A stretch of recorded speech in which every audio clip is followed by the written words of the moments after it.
അങ്ങനെ ഡാൻസും പാട്ടൊക്കെ ആയിട്ട് നമ്മൾ അനുചിറ്റനെ സ്റ്റേജിൽ കയറ്റിയിട്ടുണ്ട്. സ്റ്റേജിൽ കയറി കഴിഞ്ഞത് മധുരമൊക്കെ കൊടുത്തു കഴിഞ്ഞ് നമ്മൾ നേരെ മൈലാഞ്ചി ഇടുന്ന ചടങ്ങിലേക്ക് കടന്നു കേട്ടോ. അങ്ങനെ അച്ഛനും അമ്മയും അനിയത്തിയൊക്കെ മൈലാഞ്ചി ഇട്ട് കഴിഞ്ഞിട്ട് ഇത് പൊന്നൂസൊക്കെ കയറിയിട്ടുണ്ട്. അങ്ങനെ മൈലാഞ്ചി ചടങ്ങ് കഴിഞ്ഞിട്ട് നേരെ നമ്മൾ കലാപരിപാടികളിലേക്ക് കടക്കുവാണ്. പിന്നെ അങ്ങോട്ട് ഡാൻസും പാട്ടൊക്കെ ആയിരുന്നു. ഈ ഒരു ഡാൻസോട് കൂടിയാണ് കേട്ടോ നമ്മൾ തുടങ്ങിയത്.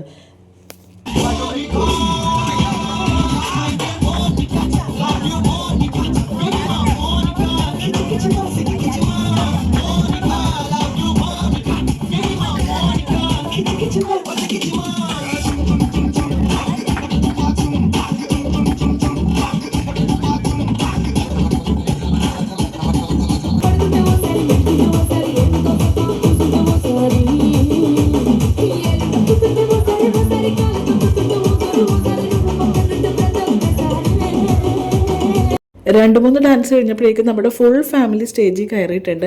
8 മക്കളും അവരുടെ കൊച്ചുമക്കളൊക്കെ ആയിട്ടൊരു വലിയ ഫാമിലിയാണ് കേട്ടോ നമ്മളുടെ. എന്തെങ്കിലും ആഘോഷം വരാനായിട്ട് എല്ലാവരും വെയിറ്റ് ചെയ്തിരിക്കുവാണ്. ഇതുപോലെ ഒന്ന് ആഘോഷിക്കാനായിട്ട് ആരും തന്നെ മാറി നിൽക്കാറില്ല. എല്ലാവരും സ്റ്റേജിൽ കയറി ഡാൻസ് കളിക്കാനായിട്ട് തുടങ്ങിയിട്ടുണ്ട്. കോപ്പിറൈറ്റ് ഇഷ്യൂ വരുന്നത് കൊണ്ട് ബാക്കി സോങ്ങൊന്നും ഞാൻ ആഡ് ചെയ്യുന്നില്ല കേട്ടോ. കുട്ടികളേക്കാൾ കൂടുതൽ എൻജോയ് ചെയ്തത് അമ്മമാരാണെന്ന് തന്നെ പറയാം. അങ്ങനെ നമ്മുടെ സംഗീത നൈറ്റ് ഇവിടെ കഴിയാറായിട്ടുണ്ട്. നാളെ പുടവ കൊടുക്കൽ ചടങ്ങാണ്. അങ്ങനെ പാട്ടൊക്കെ തുടങ്ങിയപ്പോഴേക്കും നമ്മളെല്ലാവരും ഇരുന്ന് പാട്ടൊക്കെ കേൾക്കാനായിട്ട് തുടങ്ങി. അപ്പോൾ നമ്മുടെ ഇന്നത്തെ വീഡിയോ ഇവിടെ കഴിഞ്ഞു. നാളത്തെ വീഡിയോ നാളെ അപ്ലോഡ് ചെയ്യാം. താങ്ക്